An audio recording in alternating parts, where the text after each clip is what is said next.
Hey everyone, I am the acceptance angle of pure light energy, Ko-O-Khan, Shyam that I am who we are, also known as Critical, also known as Madame Dixie.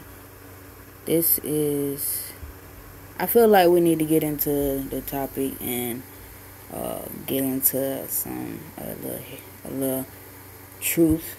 Alright, so sharecropping. Okay, I wanted to show y'all something. When you look up the definition of sharecropping, say cultivate, giving a part of each crop as rent. And this started in from this visual, it started in like 1930, 1940, right?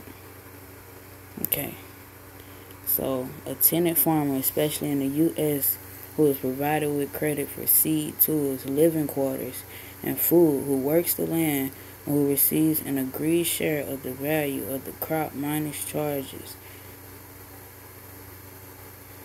and who receives an agreed share of the value of the crop minus charges.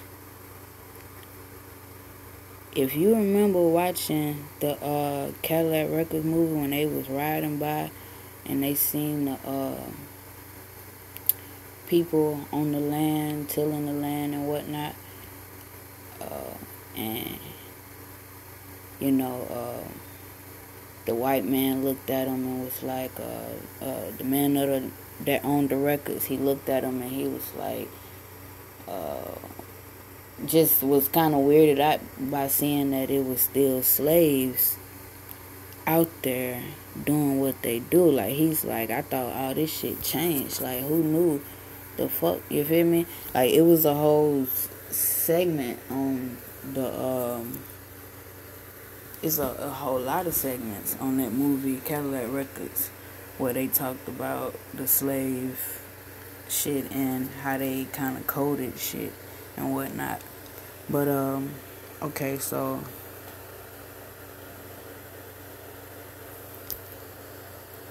they're still not saying that this was the agreement. You get what I'm saying? Like, this was the agreement with the blacks, the free black people, or the indigenous people that was on the land. This was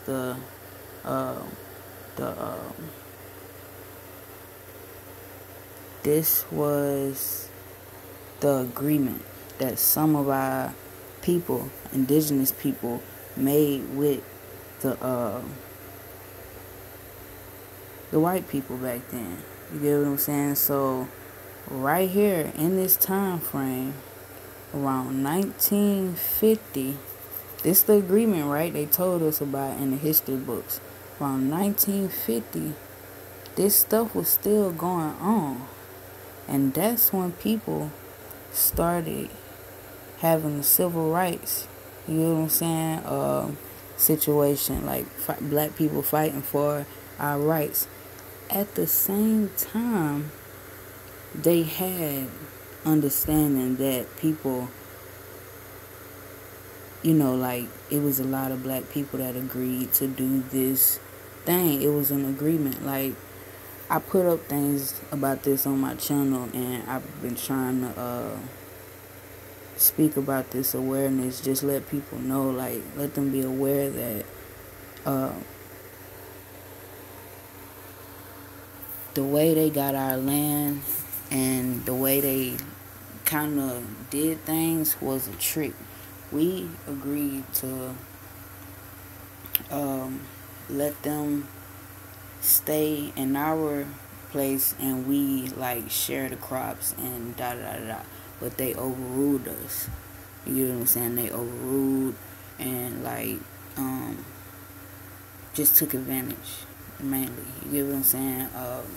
And you know, took captivity. You get what I'm saying? So like, if you was to leave, like, you could go, like, even people had like their own land and stuff, but they came back to that land to Like, it was a lot of people that lived on the plantation, a lot of people that lived away. But if you made it up in your mind that you was going to leave, they had a black man that would go get your ass. Or if you had made up in your mind that you weren't coming back to work, they was going to hang you. You know what I'm saying? They, you know, once that black man go and get you, they might make him kill you. All type of shit. Like, but the sharecropping was the peace. That was the peace that we got from that war or whatnot. Like, you know what I'm saying? Like, we finally got some type of civility, or, you know what I'm saying, how would you say it? Citizenship. But this is the way that we got it, through sharecropping. You get what I'm saying? So it was just slavery continued. People ended up being in debt, and that made them have to work for the sharecropper for the rest of their life. You know what I'm saying? Who is provided with credit for seed, tools, living quarters, and food, who works the land. Like, this is not saying that, like, this is saying they had to stay there. They had to stay there. They, like, you know what I'm saying? Like, let's see what the history of it is. And did I just go there? Let's see what the history of it is.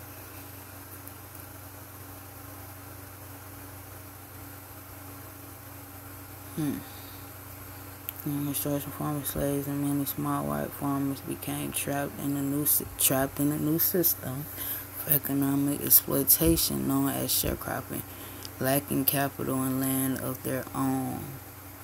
The white farmers lacked capital and land of their own. Farmer slaves was forced to work for large landowners. There go my point. Exactly. You see how easy that was? Lacking capital and land of their own. Farmer slaves were forced to work for large landowners because they didn't have their own land. So,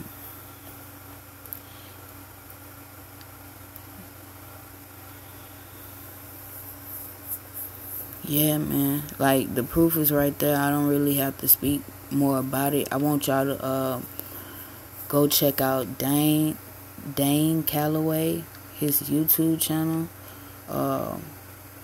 Matter of fact, I'm finna go to it.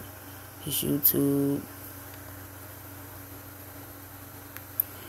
Dane Calloway. So y'all can check this shit out, bro. Like, we was never, like, slaves. It was always a fight. You feel what I'm saying? It was always a fight to really just to keep our own land, to, like, be treated as humans. You know what I'm saying? Because they felt like they could tell us we have to follow this system. You could force us, trap us, trick us, and trap us. You know what I'm saying? So, but he has the things, Untold Truth About the American Descendants of Slaves, Untold Truth About Reparations. This is the one I watched recently. And I'm going to just let y'all see a little bit of it. Log on to patreon.com/Dane Calloway. Yeah, for real. I may even get down with his Patreon and shit. Y'all come watch this shit. And we have to recognize that everybody did not start out on an equal footing in this country. And in particular, black people have not.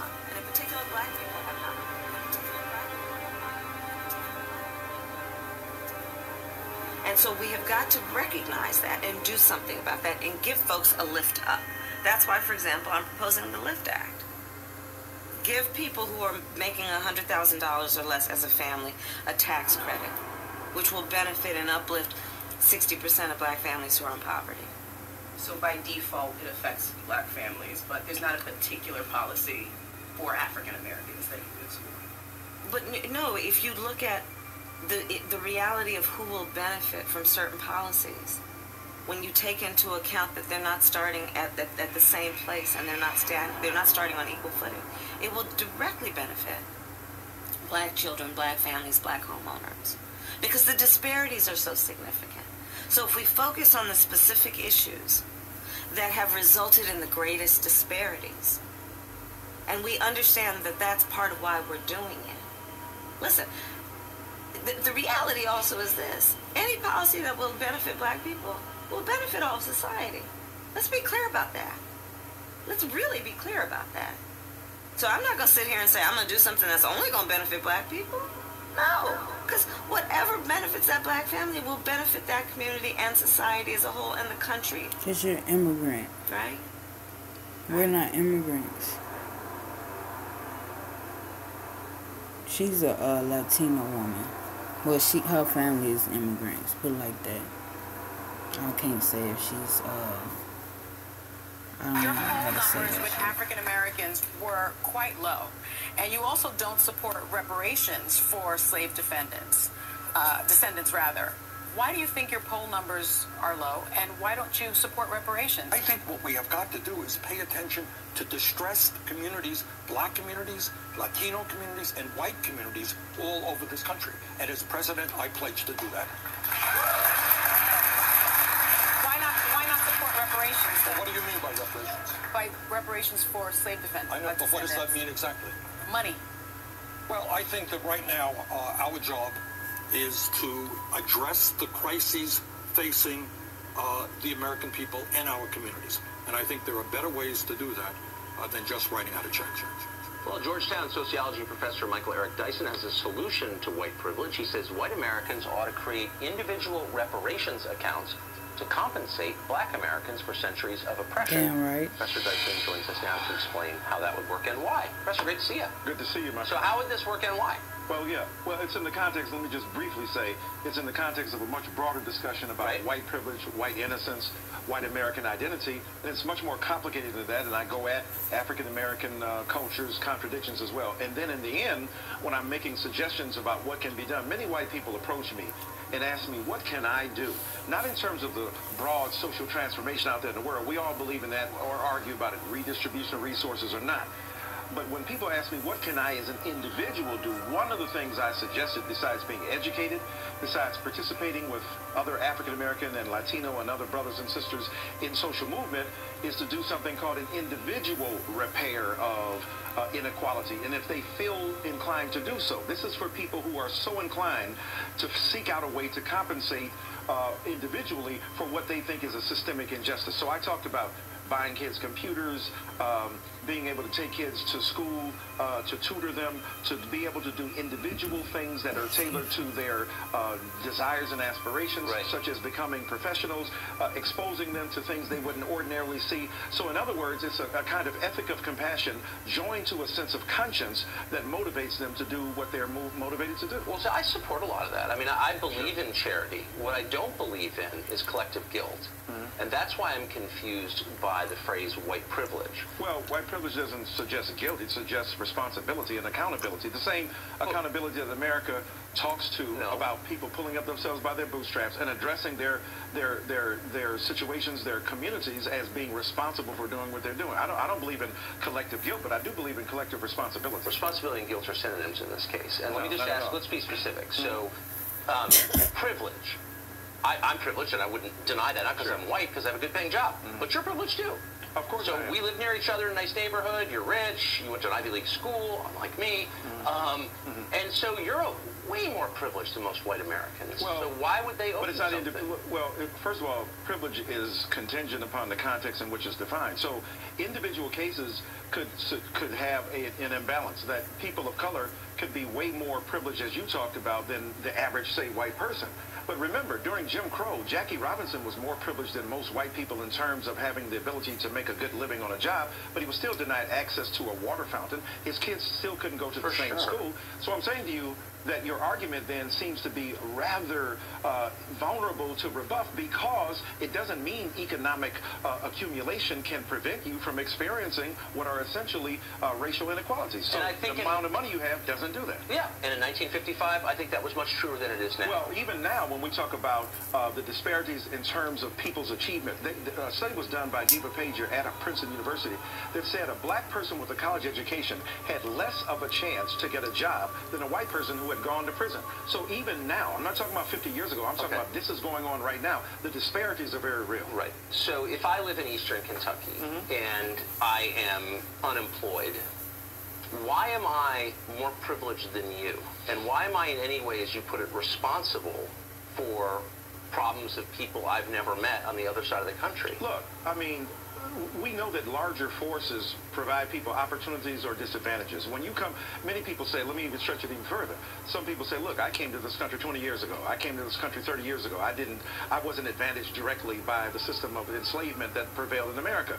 But if you come to this country as an immigrant and you're a white immigrant and you inherit certain privileges associated with people who are already here, that means that that privilege extends to you regardless of the fact that you indirectly benefited from it and you did not directly contribute to inequality. The Constitution was written a long time ago, so was the Declaration of Independence. But those ancient documents continue to inform people's lives and shape their aspirations. So let me flip it around. And let me just also note there's a lot of hostility in what you're saying. And I'm sure you'll say there isn't, but obviously there is. Not at all. Passion. I think it's pretty clear It's that just it's recognition of the situation. Okay. It's pushback on whiteness that is usually not called out. Clearly hostile. But leaving that aside, I'll flip around for a second.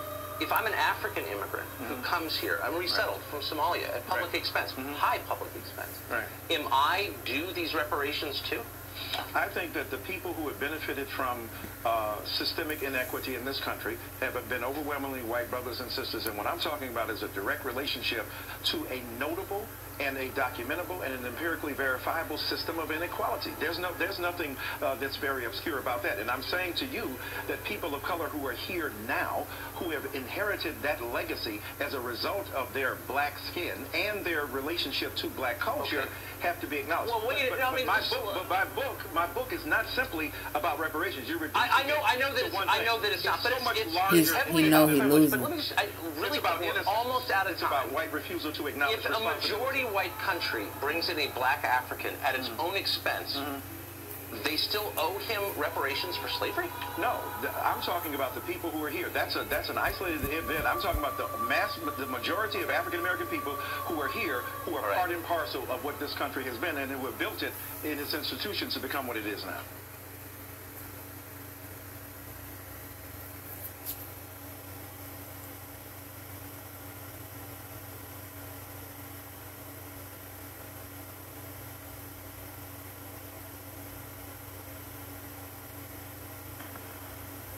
I am very thankful to see that many of you took a lot of what I stated in my last video and immediately began to research further along. Lots of you have hit my inbox in reference to what I shared about the differences between immigrants and immigrants, for example. I put this up on my YouTube recently. I really want to put out the information that this guy has because it's obviously not being seen by a lot of people. You know what I'm saying? So. And I am very, very pleased with those of you who knows that a 3.5-second Google search is not real research, but would be considered that way by some, only if that individual is limited with expanding their leads and, of course, resource materials. So I'll share more information about it now. Immigrant. The 1828 Webster's English Dictionary states that the noun immigrant, spelled with the letter E, is, quote, one who removes his habitation or quits one country or region to settle in another, while the noun immigrant, spelled with an I, is, quote, a person that removes into a country for the purpose of permanent residence. Now, subscribing to the standard definition of these words makes you conclude that they both mean the same. But most of you who are cognizant of the spells of the English language would know better. Some of you would notice that the definition of immigrate with the letter E would determine that it means exit. And the definition of the word immigrate, spelled with the letter I, would determine that it means to come into, due to both Latin origins of each word. But here's the problem with that. A country is not a continent, and a continent is not a country, state, nor region of a territory. You can recall that in the first video, I shared that the definition of the word immigrant, spelled with the letter E, means people who moves from one region of a country to live in another region of that same country, which derives from its etymology, to remove from one state to another state or territory. This is not hard. Region, be it the states of the country called North America. But isn't North America a continent? Or is it really? But that's for a different time. America is being considered as both by lots of people right now, taking the advice of strangers without managing to actually look it up for themselves. Even the etymology of the word immigrate, spelled with the letter I, informs you that it means to, quote, pass into a place as a new inhabitant or resident. Listen closely. To move to a country where one is not a native for the purposes of settling permanently there. Now, does that sound peaceful to you all or something? It says for the purpose of settling permanently there as a resident and not a native of that landmass. This is why the word remove was used in Webster's definition, because there were wars going on here, and if you become a prisoner, then things get taken away from you. Confiscated. Prisoner of war. You may have heard me mention this multiple times already, but I know some of you newly incoming viewers might not know it yet, and that's fine. This is the reason why I share even more detailed information when I feel as though you may haven't gotten around to researching it just yet. So with all things considered, the driving principles of the ADOS agenda reveals it as, yes, another distraction. A distraction from the actual proof of whether you are an American descendant or an African descendant of slavery, or neither. Slavery did not happen the way we were all told throughout compulsory educational institutions that derived directly from the Reconstruction era of the 1900s. There were political and commercial groups, businesses, and banks who were responsible for granting permission to anthropologists and the power of eugenics to create, cultivate, and influence the reconstructed history they gave to you. The narrative that you are accustomed to now stems from employees of those who wrote the manuscripts you draw from. Slavery used in its proper context is simply labor, servitude. This is why most people would commonly believe today that slavery was abolished in 1865, when it was merely upgraded and transitioned from a bondage standpoint to an industrialized version that runs parallel along the lines of capitalism. In other words, they gave you forced schooling in order to indoctrinate you with whatever it is they want you to know, in order to make you think slavery was one way, when in reality, slavery is still ongoing, the exact same today as if it was in the past. Employment. There were no chains and shackles then, and there are no chains and shackles now, at least not visibly, because some of you failed to realize that the chains and shackles were placed upon your mindsets. And I wanted to tell y'all that the Underground Railroad, Harriet Tubman was just a conductor of the Underground Railroad. She was just one of the conductors. And I learned this from one of his videos. She was one of the conductors, and the Underground Railroad was this system where they help people escape from their job systems, which is the sharecropping. What is the Emancipation Proclamation? Many of my viewers will recall it as the time when President Abraham Lincoln freed all of the slaves of North America. Multiple history professors and scholars would agree with you. Even some websites will state that the Emancipation Proclamation, or Proclamation 95, changed the federal legal status of more than 3.5 million enslaved African Americans in the designated areas of the South, from slave to free. However, when you actually read an original copy of Proclamation 95, you will not find any legislation throughout the context of the document where it clearly states that it was created in order to free blacks, coloreds, or African Americans from slavery. Proclamation 95 was a call to end existing public upheavals and riots that were taking place during that time period over a labor dispute. Complaints were arising from the laborers who worked long periods of hours for little to nothing nowadays, or for being promised something for their labor, but the other party didn't hold up to their end of the bargain, gradually transforming the laborers into prisoners of war, realizing that they were being used in order to create and establish the 13 colonies. In fact, the funds which were needed in order to maintain and regulate the 13 colonies were not being generated. So this forced 11 of the southern states to back out of a bad business deal, succeeding themselves from the Union. Then a new union was created, called the Confederate States of America.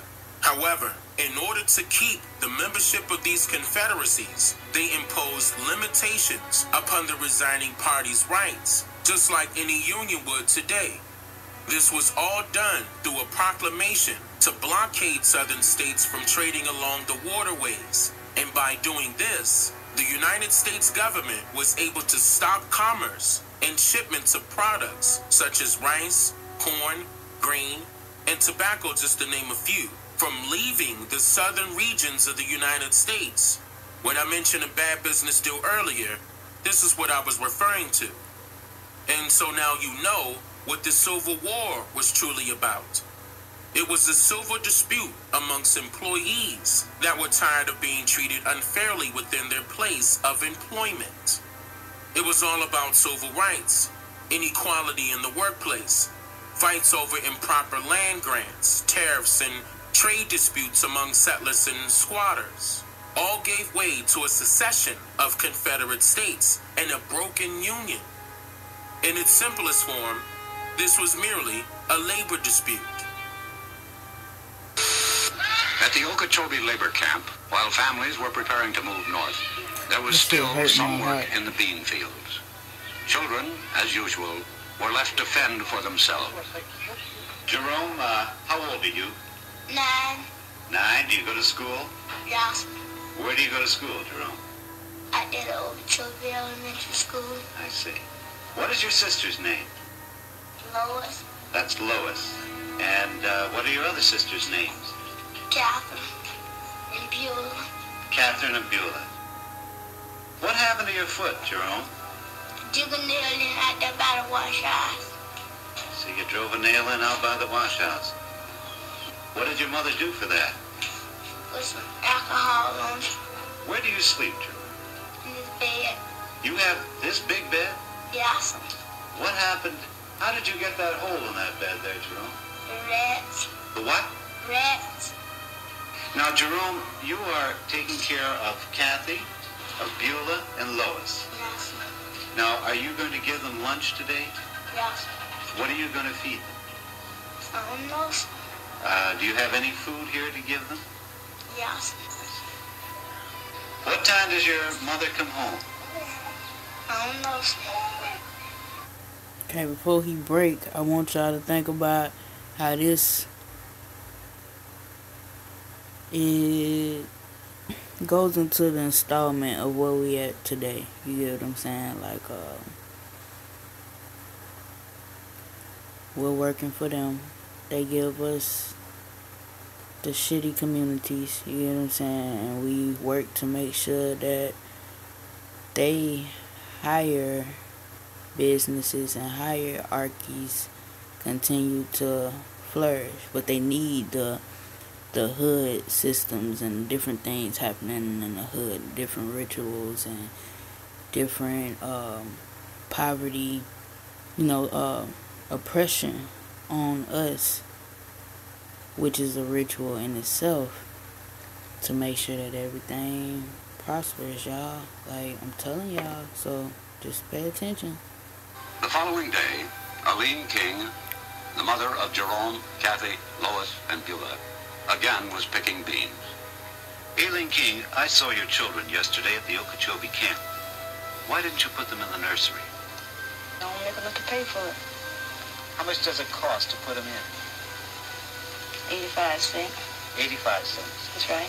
Aileen, what time did you come out the field this morning? 6 o'clock. What time would you get home? About 3:30, 4 o'clock. 6 this morning to 4 o'clock this afternoon. That's right. How much did you earn? $1. $1? That's right. $1. Is that because the beans were of poor quality? That's right. Has this happened before? That's right. How much will your food cost you today? About $2. Aileen, how old are you? 29. How many children do you have? 14. How old were you when you first started working in the fields?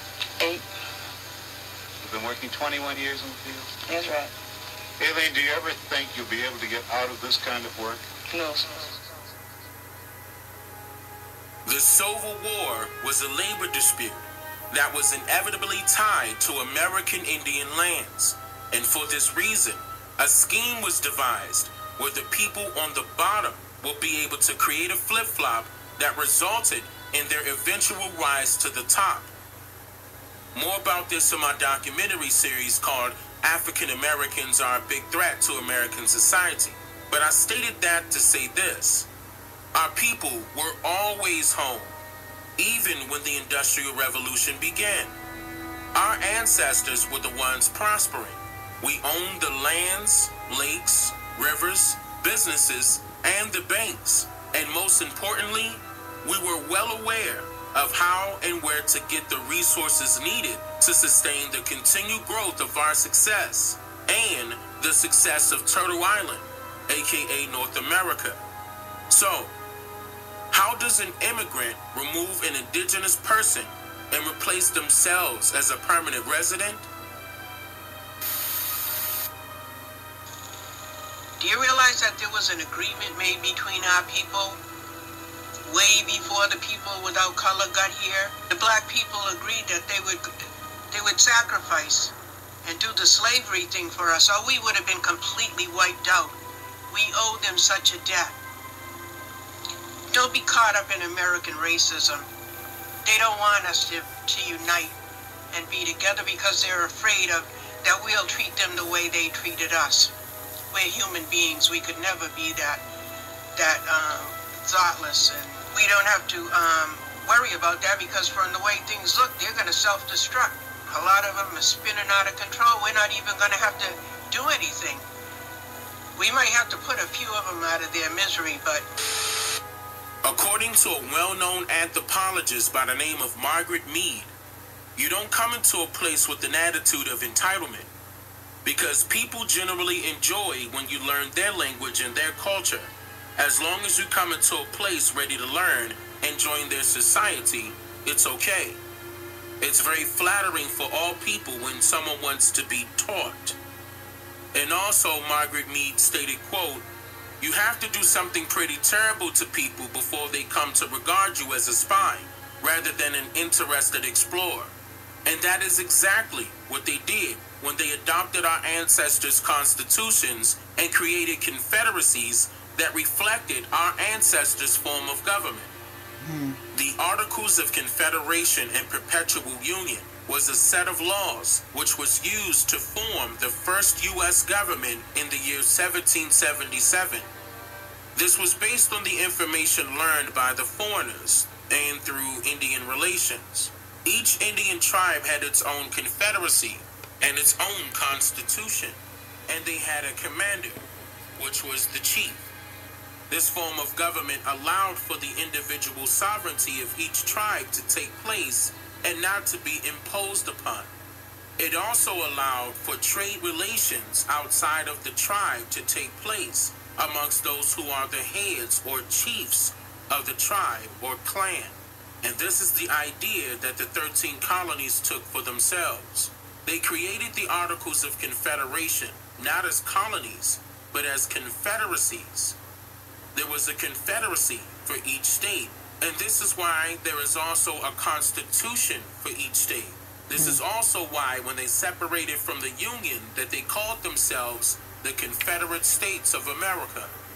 The colonies of the United States created a confederacy and a union which had the duty to, quote, enter into a firm league of friendship with each other for their common defense, the security of their liberties, and their mutual and general welfare, binding themselves to assist each other against all force offered to or attacks made upon them or any of them on account of religion, sovereignty, trade, or any other pretense whatsoever. And they used a formal setting known as Congress to resolve their disputes. Congress is defined as a formal assembly of 2 or more representatives, ambassadors, or nations that comes together to discuss problems. Sound familiar? The House of Representatives, Congress, a commander-in-chief.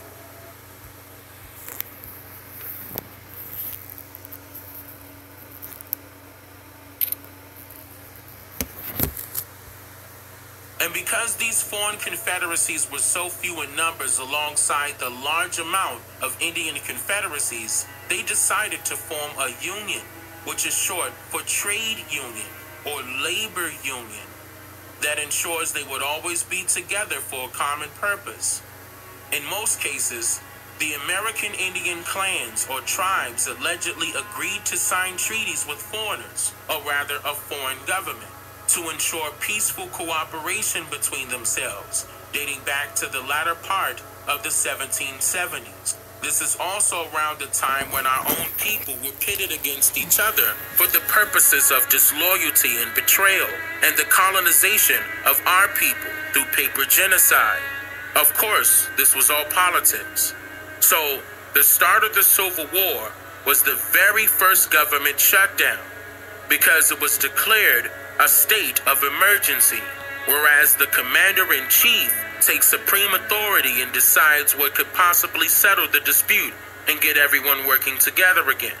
All of this leads back to the Emancipation Proclamation, and according to the original documents, which is listed in an exhibit for the National Archives, it reads that on the first day of January, in the year of our Lord 1863, all persons held as slaves within any state or designated part of a state, the people whereof shall then be in rebellion against the United States, shall be then, thenceforward and forever free.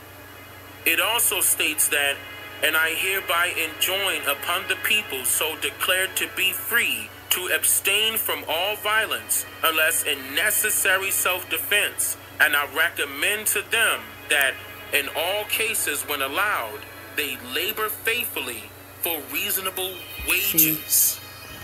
They told Which us truly what lets we you know gonna do. that slavery, as we were all taught in school, is royally incorrect, because you can't let a slave know what slavery was all about.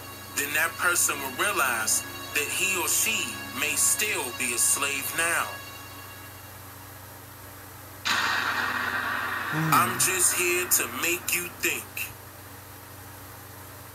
Real shit. So y'all seen how that went through, like the whole system that they gave us was a part of the deception. Was a part of the shackles, putting chains on our minds, making us slaves. Like, you'll be a realer nigga if you fucking put a noose around your neck. You get what I'm saying? Like, that'll be letting people know that you really know who you is, really know your place in this world. You get what I'm saying?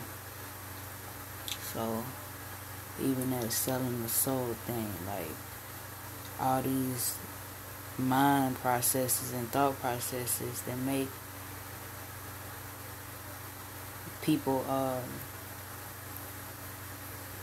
that they gave us, basically. It's just everything, even from the mental illness system. The shit is rapidly growing these days because people are knowing the truth. People are coming here to save the people that's still in captivity, like even mentally. Like, it's even a way to survive this system, y'all. You just have to stop thinking like you're under them. It's a mental war that we're going through right now. It's a mental war, and that's where all the power is. So, you know, it's a lot of things to work on, but you gotta understand the whole system that we're under, you know. So, stay abundant, be like, stay lit, literally. Here's what it is. Oh.